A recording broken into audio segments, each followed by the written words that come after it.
I'm Charlie Melcher, founder of the Future of Storytelling. Welcome to the FoST podcast.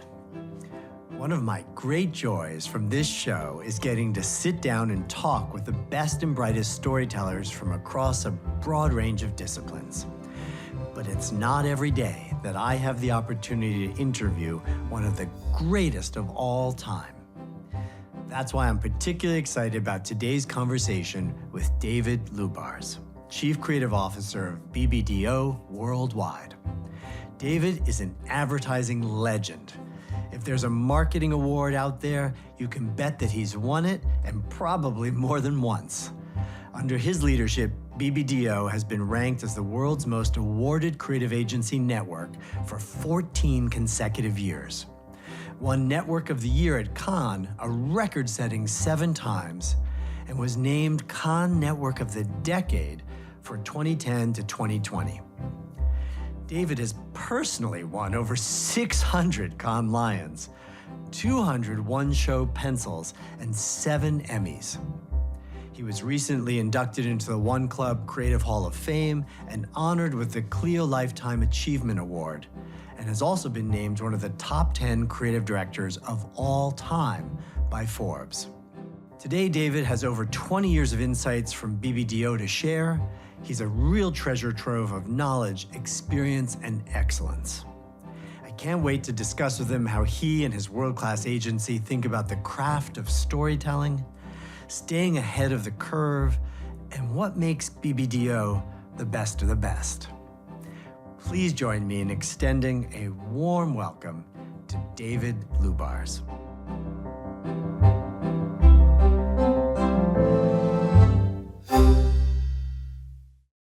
David, it is such an honor to have you on the Future of Storytelling podcast. Welcome. Thank you. Great to be here. So I thought to just start, I would ask you if you consider yourself a storyteller. Well, I consider myself only a storyteller. That's the core nugget of what we do, because that's how people through history understand things. You know, I think it was Jean-Luc Godard said, sometimes reality is too complex. Stories give it form. Complex, layered, tiered ideas form. And we've done a lot of thinking about it, and we've kind of identified 4 pillars.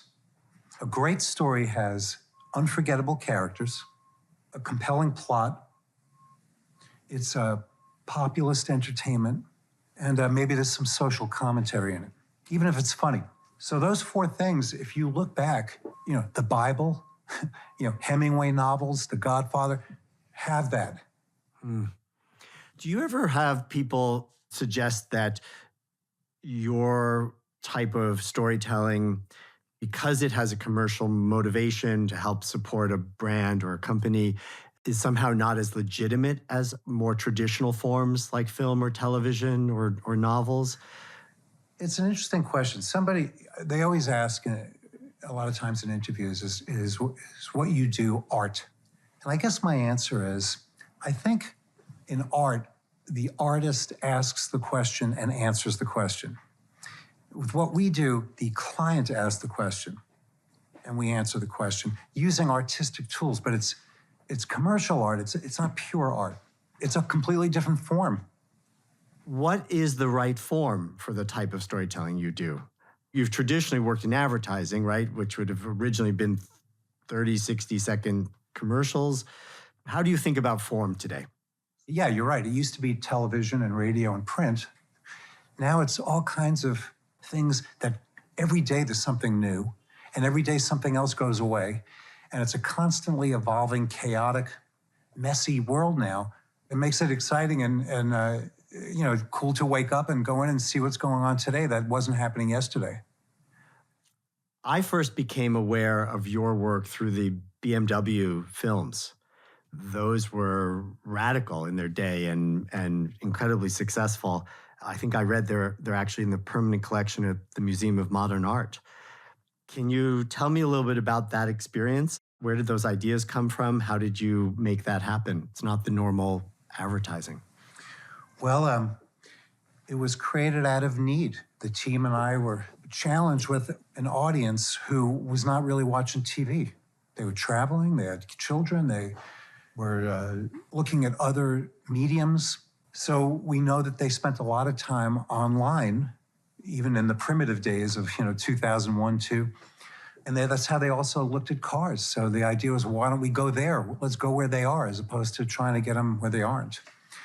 If you're going to ask somebody to voluntarily look at something as opposed to having it imposed upon them, as TV did in the day, it's got to be a whole different type of communication, one that it's a magnet that draws you voluntarily. But there was no streaming and downloading those films. It was like pushing an elephant through a garden hose, but we figured out how to do it. In fact, the original idea was to have it be an hour-long single film, but that couldn't be done as far as downloading. So the idea became better because of the limitations by having chapters. And you were working with some of the best directors in the world. In a way, you were functioning like a Hollywood studio, just with a different form factor, it was shorter. Yeah, well, David Fincher of Anonymous produced the first batch, and then he got all those directors. And then the second batch was Tony Scott and RSA. So you're talking, the best kind of people. And it became sort of a cool thing for directors and actors to do once it sort of caught fire. I heard you say in some of the research I was doing that you are in a service business and that there's dignity in that. And I'd love to ask you to talk more about that. I think a lot of people, and particularly people who are at the level that you're at, David, with literally being one of the best in the history of what you do, might resist the idea that you are in a service business, or might push back at that somehow, or their ego might get involved and feel like they are not working for clients, clients are working for them. I've actually heard people say things like that, but you have a tremendous humility about it, and I loved that statement of there being a dignity in it.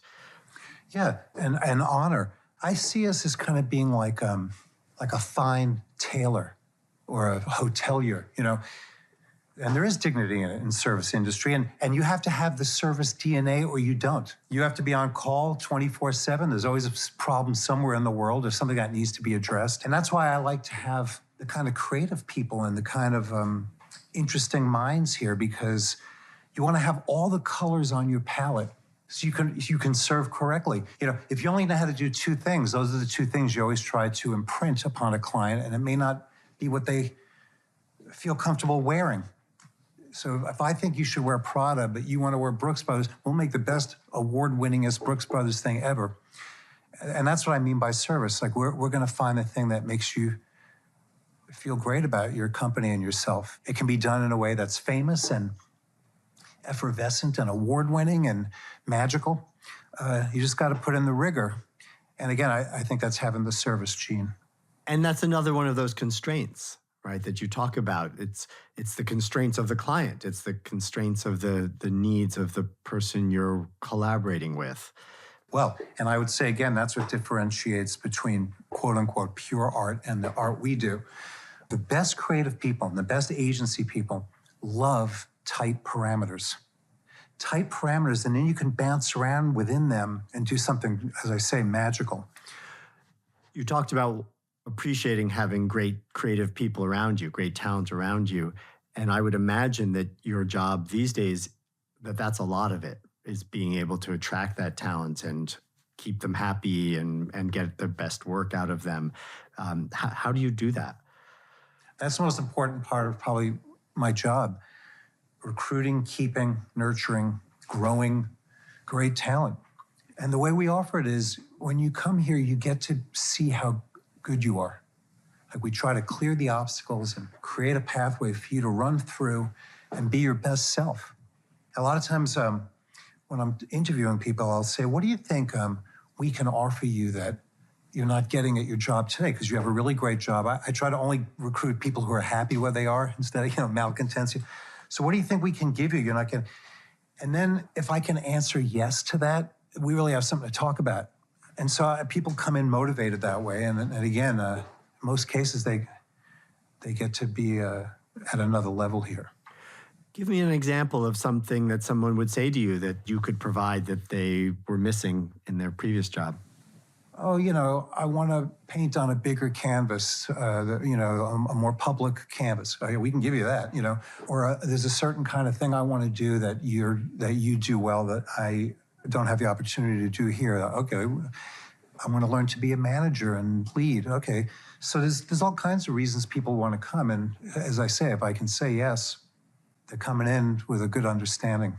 It's funny, I was thinking about preparing for this conversation and how we're about the same age, David, but our lives have had such different paths, right? You are at the top of your field at BBDO, one of the most awarded networks of agencies in the history of your field. How many people work there around the world? 15,000 maybe. Right. I have 15 people that I work with.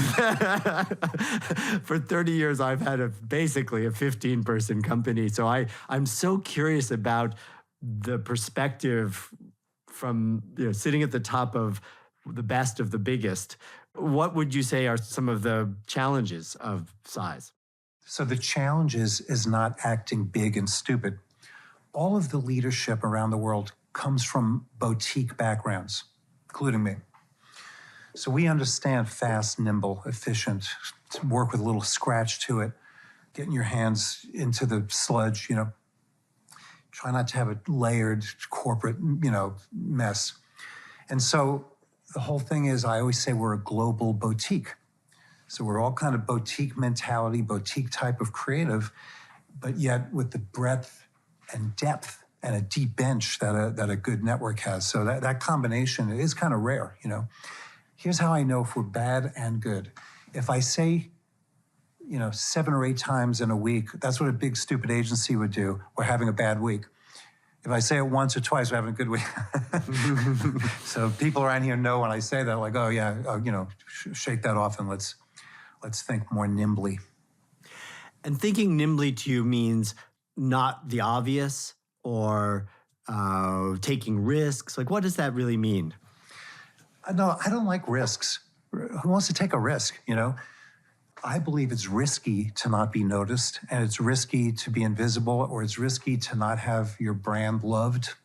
So we try to have that happen, but those aren't risks. That's how to capitalize on the money a client is spending and make sure it really is a value as opposed to a, write-off. So it's being efficient, fast. It's kind of like you're a patrol boat out front of the giant aircraft carrier, patrolling the waters and seeing what's coming and making sure everything's good. That's really what a good agency does for a client, as opposed to being another aircraft carrier where they're clanging into each other. I certainly feel, maybe I'm just projecting, but I think that's one of the things that I've so appreciated being in a small company all these years is, being able to have that direct, intimate relationship with the client and get your hands in the creative all the time. Yeah, well, that's our culture too. I mean, you'd find it very familiar. Next year is your 20th anniversary at BBDO. That's amazing. I mean, in a world that churns so quickly, to have that kind of tenure and longevity, I'm wondering if you can reflect on almost 20 years at BBDO and any sort of big lessons or takeaways you've had from that incredible run. And actually, it's more than 20 because as a young manager, I did 5 years at BBDO West in Los Angeles. And it's because the value set, which is the belief in this type of smart, effervescent, magic-revealing work that lifts brands. It's a really nice place with great people, I'm sure if you get 3 people in a room, there's some kind of politics, but it's a low-politic team that's for each other and that just wants to make great things. Why would you want to be at a place like that? You once said that one should always be learning, but one should also always be unlearning. And I loved that quote, and I would like to ask you to explain what you meant by it. I think about that every day. You want to get new things, but sometimes you get stuck in the concrete. It hardens around your ankles, and then the world leaves you behind.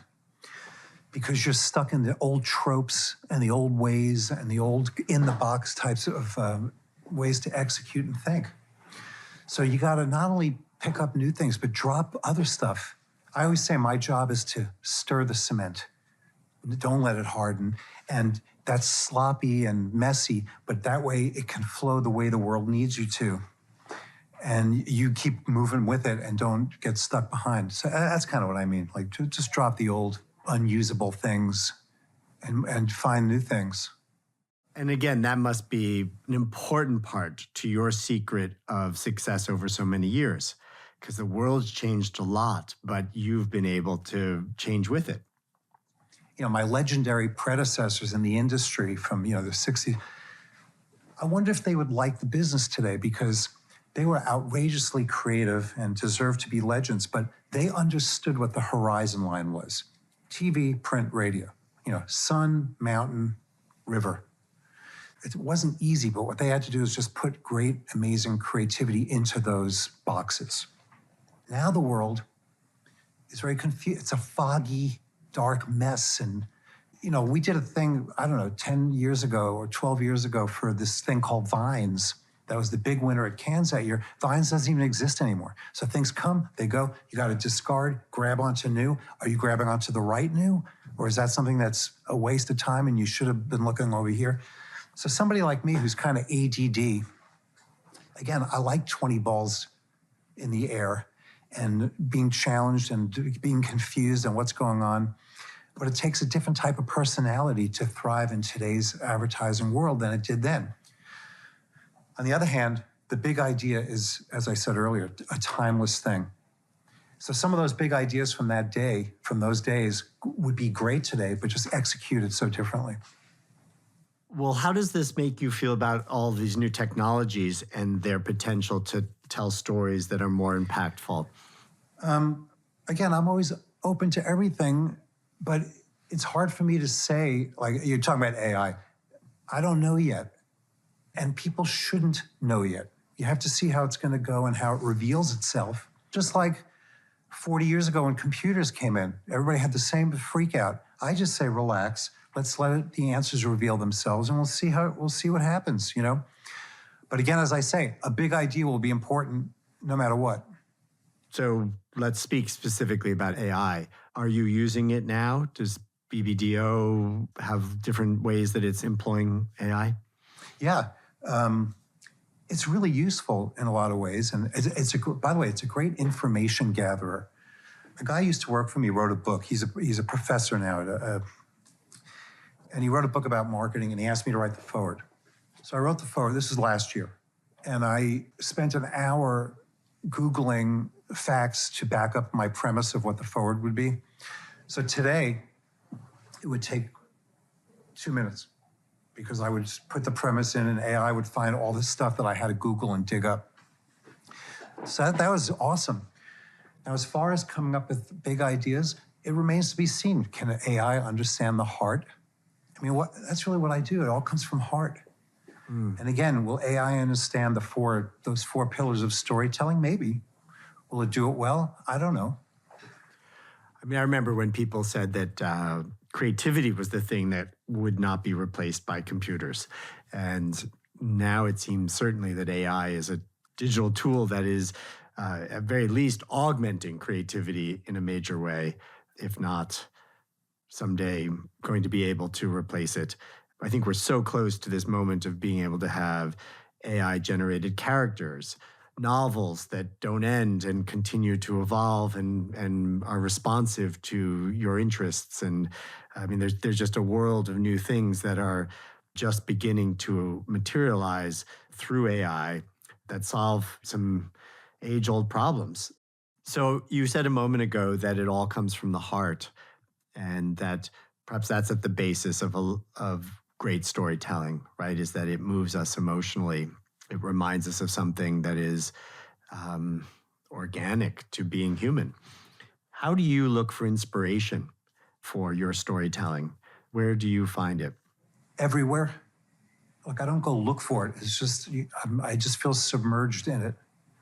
And everything can be turned into some type of insight or in some type of interesting. outside the box way to look at things. I mean, there's other things you can do. Like I was recently did another interview where I do different guitar tunings now because you have to reteach yourself how to do the voicings, and it opens up new creative pathways in your brain because it's like a weird combination of math and intuition to play on these things, you know? So there's all kinds of things, and constantly reading and, you know, the usual answers, but I just find everything, even an ugly building can like turn into something. How are you feeling about advertising as an industry right now? A lot of changes taking place, competition from everywhere for people's attention. Are you still as bullish on advertising, or are you still in love with this field? Well, first of all, you have to be in love with it. And the industry, I think, is in a place of, it's as I say, messy, confused, foggy. So again, either you like that or you don't. You can have a lot of success in advertising if you look at it as a constantly shifting, changing thing. You have to like that. If you're looking for parameters and locked things bolted down, not the field for you. What is advertising really? A great brand has an inherent magic that people will respond to and feel love for if you reveal it. So to me, that's advertising. Revealing the magic and the beauty of a brand or product. And by the way, the only thing that works in advertising is the truth. Somebody sent me some ad from the 40s where it says, "Stay slim and happy," and it's signed off amphetamine. So, okay, so that was not the truth, you know? And so when brands have a great truth and you reveal it, that's advertising. Joseph Campbell, in his famous Hero's Journey, talks about the role of the mentor, that the hero is off on this adventure and there's a mentor that helps them along the way. I experience from a lot of the companies that we get to deal with that they think that they and their product, they and their company are the hero of the stories that they want to tell. And they don't realize that actually the customer is their hero. And if they're lucky, that their product or service is the magical gift. They play the role maybe more of the mentor in helping the customer on their journey. Do you agree with that? I totally agree with that. The customer is the hero, and the product and brand help enhance the hero-ness. So really, companies, when they're at their best, are enabling their customers to be successful, to be more themselves, to be happier, to overcome and defeat the obstacle and come back to a transformed world and self. Well, I mean, that, using a lot of hyperbole there, but isn't that what any product does? It makes it better for you. But it's about you. Our customers understand why they come to BBDO. So they believe in creativity as an economic multiplier. They understand, I think they all understand that the customer comes first. So that's not to say everything we do is easy, because deciding what the right creativity is where all the discussions and the back and forth go. But I think all our clients see their customers as the hero, yeah. David, you get, at this point, I imagine, the opportunity to speak in front of young, up-and-coming talent, or you're out there recruiting them, for that matter. What is something that you share? How do you inspire the next generation? Because when you hit on a big idea that's simple and true and magical and doesn't need any more explanation than just a few words, and then that little few words can turn into 15 years of amazing work around the world, there's no feeling like it. It's very special. So the opportunity to be part of something like that is, I think, attractive to people.